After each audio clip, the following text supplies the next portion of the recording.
The Caldwell Group's quarterly review in downtown Chicago was less about strategy and more about status, especially when the family was involved. I stood at the threshold of the marble-lined boardroom on the 47th floor, watching my cousin Lucas arrange folders like he was preparing a royal banquet. He didn't even glance up. "Oh, Brielle," he sighed, annoyed. "Overflows down the hall. Storage room past the supply closet. This room's for key stakeholders only." I looked down at my cream-colored pantsuit, tailored Dior, sharp and intentional. Inside my leather satchel, a file that could rewrite this entire meeting. "Key stakeholders," I echoed. "You know," he smirked, "actual contributors." My Aunt Nadine, always polished and passive-aggressive, chimed in, "This isn't really the place for lifestyle bloggers." Lifestyle blogger, that was the label they'd slapped on me after I left the company at 31 4 years ago, to start something silly on the side. They didn't know that something had become Orion Ventures, a silent giant that now controlled half their company. Lucas chuckled. "Hope you like filing cabinets. You might be sharing space with the janitor today." He didn't know that an hour earlier, my assistant had confirmed Orion acquired the final 4%, putting me at 51% control of Caldwell Group via shell companies and trust networks. And they had no clue that I am Orion. "We're starting in 10, Nadine said, eyes glinting. "I'm presenting the Griffin deal myself." "Griffin? The $80 million zero-cents tech firm?" I almost laughed. Griffin's CEO had called me yesterday, finalizing the agreement with Orion directly. The Caldwell Group's quarterly review in downtown Chicago was less about strategy and more about status, especially when the family was involved. I stood at the threshold of the marble-lined boardroom on the 47th floor, watching my cousin Lucas arrange folders like he was preparing a royal banquet. He didn't even glance up. "Oh, Brielle," he sighed, annoyed. "Overflows down the hall. Storage room past the supply closet. This room's for key stakeholders only." I looked down at my cream-colored pantsuit, tailored Dior, sharp and intentional. Inside my leather satchel, a file that could rewrite this entire meeting. "Key stakeholders," I echoed. "You know," he smirked, "actual contributors." My Aunt Nadine, always polished and passive-aggressive, chimed in, "This isn't really the place for lifestyle bloggers." Lifestyle blogger, that was the label they'd slapped on me after I left the company at 31 4 years ago, to start something silly on the side. They didn't know that something had become Orion Ventures, a silent giant that now controlled half their company. Lucas chuckled. "Hope you like filing cabinets. You might be sharing space with the janitor today." He didn't know that an hour earlier, my assistant had confirmed Orion acquired the final 4%, putting me at 51% control of Caldwell Group via shell companies and trust networks. And they had no clue that I am Orion. "We're starting in 10, Nadine said, eyes glinting. "I'm presenting the Griffin deal myself." "Griffin? The $80 million zero-cents tech firm?" I almost laughed. Griffin's CEO had called me yesterday, finalizing the agreement with Orion directly. I used the inheritance my mother left me, money she built before marrying into the Caldwell empire, and founded Orion Ventures in her name, Olivia Renna Caldwell. She once told me, "Legacy is what you build when no one's watching." And I did, ethically, strategically, quietly. While Caldwell Group rotted behind polish, Orion expanded, rebuilding what they'd broken. And now, I wasn't here for a reunion. I was here to take back everything they thought I'd abandoned. Now, Caldwell Group was bleeding trust. Key clients were pulling out. Revenue had stalled. Market confidence was evaporating. They didn't realize the rescue was coming. From me. I settled between forgotten filing cabinets and old branded mugs. Flipping open my laptop, through the thin drywall, voices buzzed. Nadine laughing too loudly. Lucas flexing his vocabulary like a resume. "Mr. Griffin, we're extremely optimistic about your alignment with our long-term vision," she gushed, and nearly laughed. Griffin Technologies wasn't here for Caldwell. They were here for Orion. For me. The very proposal Nadine thought she was presenting had already been executed, signed under my name, with terms she'd never see coming. My phone vibrated. From Maya. Assistant. Legal is on standby. Proxy votes confirmed. Board leadership aligned. Just say the word. I stared up at the buzzing fluorescent light overhead. Fitting. In this dusty room, where they'd stashed me, I was about to take everything they thought they owned. Another ping. Maya. Mr. Griffin asked if you want him to keep playing along or drop the act. I typed back. Let it play out, but make sure he doesn't sign anything Nadine hands him. Right then, the door creaked open. It was Camille, my Uncle Garrett's third wife. Barely older than I was, swathed and head-to-toe designer, with a voice that belonged on reality TV. We've cleansed. Don't close the door. Your typing's echoing in the hallway. I smiled. Of course. She left without a thank you, completely unaware that her ironclad prenup had already been flagged, purchased, and filed by one of Orion's subsidiaries, along with documented evidence of her little getaways with her golf coat. Through the wall, I heard Garrett begin. Welcome, everyone. He boomed. Caldwell Group is excited to explore select strategic alliances. Strategic alliances? Translation, we're drowning. Please invest. Truth was, they were $200 million, 0 cents in the red, and the only thing keeping them afloat was me. And I wasn't here to save them. I was here to take over. Coincidentally, that was exactly what Orion Ventures had offered, under very specific terms. I glanced at my screen. Caldwell Group's stock had dipped another 2.1% since the market opened, right on cue. Through the thin walls, Nadine's voice sparkled with fake enthusiasm as she wrapped up her pitch to Griffin Technologies. And with Mr. Griffin's support, she declared, we'll be able to scale across the Midwest tech corridor and beyond. Then came his voice, measured, clear. Actually, said Mr. Griffin, I'm not here for that proposal. Silence.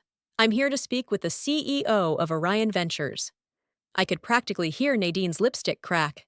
I'm sorry, she stammered. But this was arranged through Caldwell. It was, Griffin replied calmly. But Orion now holds a controlling interest in Caldwell Group and in several of your partner firms, including my own. That's absurd, Garrick barked. We'd know if someone was buying us out. I stood up, adjusted the cuff of my ivory blazer, and opened the storage room door. Would you? I asked, stepping into the stunned boardroom. Like you knew your safety audits were forged? Or that your subcontractors in Jakarta are under investigation for wage theft? Or that your biggest clients signed with a firm that values transparency? A heavy silence blanketed the room. Every head turned. And for the first time in half a decade, they didn't see the niece who left. They saw the woman who owned the company. Nadine's cheeks went ghost white. Lucas dropped the gold-plated pen he always flaunted like a trophy.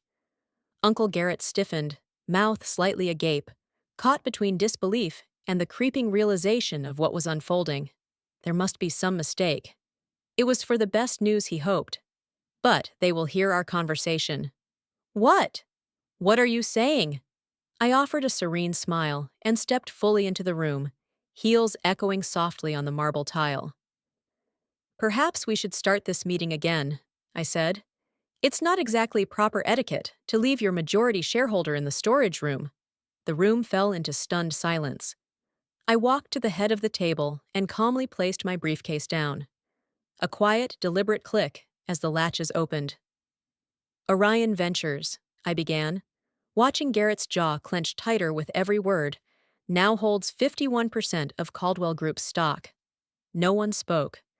We also control the majority position in 3 of your 5 core suppliers.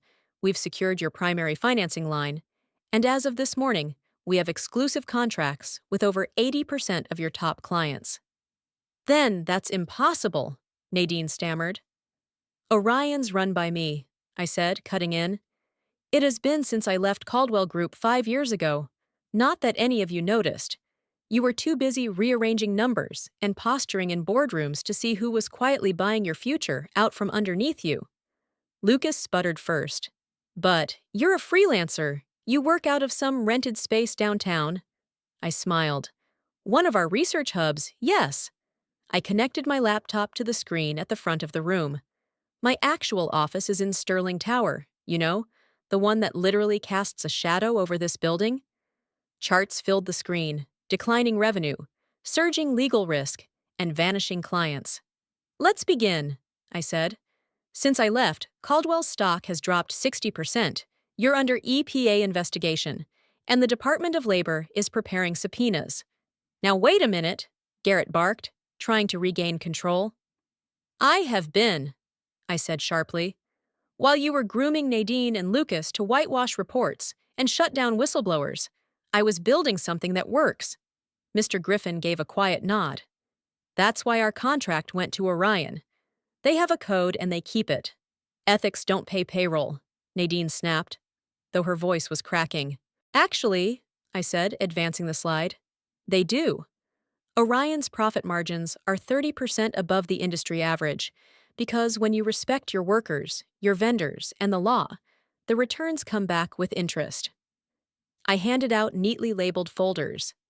Inside is Orion's proposal for Caldwell Group's future. We're prepared to inject $200 million, 0 cents, in capital, the exact figure your quarterly reports needed. Garrett's eyes narrowed. Now his instincts were kicking in. And what do you want? Control, I said evenly. Full operational authority. The Caldwell family retains 20% ownership, but all executive decisions will go through Orion's board. I let the words settle before adding, which means this company and this family are about to change. Lucas let out a brittle laugh. You're bluffing. Nadine, tell her she can't do this. She's not bluffing, Mr. Griffin interrupted. Ms. Caldwell holds 51%, and with the proxy votes in hand, she controls this company. She's entirely within her rights. I clicked to the next slide. A devastating timeline. OSHA violations, fines, wrongful terminations, offshore labor abuse, 10 years of rot. The choice is yours, I said. Accept our proposal and let us rebuild, or let this house of cards fall. Nadine's lips trembled. You'd destroy your own family? This isn't destruction, I said. It's redemption. Orion restores what people like you ruined. We're just starting with ours. Uncle Garrett stood slowly. The fire in his eyes hadn't gone out, but something else had appeared behind it. Something that looked a lot like respect. You planned this, Garrett murmured, his voice barely above a whisper. All of it. The quiet resignation, the shell companies, the client acquisitions. I met his eyes without blinking. I learned from the best uncle. You taught me everything about power plays. Then I softened. But you didn't teach me how to lead. That I learned from Mom. He flinched at the mention of her name. Olivia Renna Caldwell, his sister, had been the conscience of this company. After her passing, it hadn't taken long for her vision to be stripped from every boardroom agenda. Until now. I slid a folder across the table, crisp and unyielding. The documents need to be signed today, I said. Your creditors are circling. So is the EPA. And as of 15 minutes ago, the press? Nadine clung to Garrett's arm. You can't let her do this. We'll find another investor. Can you? I tilted my head. Check your phones. Across the table, screens lit up in near unison. A headline flashed across every device. Orion Ventures declares majority ownership of Caldwell Group. Immediate restructuring imminent. By market close, they'd be lucky if their brand still carried any goodwill. The room dissolved into chaos. Frantic whispers, vibrating phones, darting glances. Lucas collapsed into his chair, all color drained. Nadine blinked at the screen, stunned. Garrett sat in stony silence, holding the contract. And for once, he actually read it. His fingers trembled slightly as he reached the final page. You'll keep the Caldwell name? He asked finally. The name, yes, I said, but not the practices that tarnished it. I met his gaze head on. It's time for Caldwell Group to stand for more than unchecked profit. He let out a long breath and nodded. Then slowly, deliberately, he picked up the pen. Wait! Nadine's voice cracked. What about us? Your positions are secure, I said clearly. If you're willing to learn, Orion offers full training in ethical governance and sustainable leadership. I paused. Or you can walk away with your 20% equity and chart a different future. You'd really fire your own family? Lucas asked, stunned. I'd really expect them to earn their seats, I replied.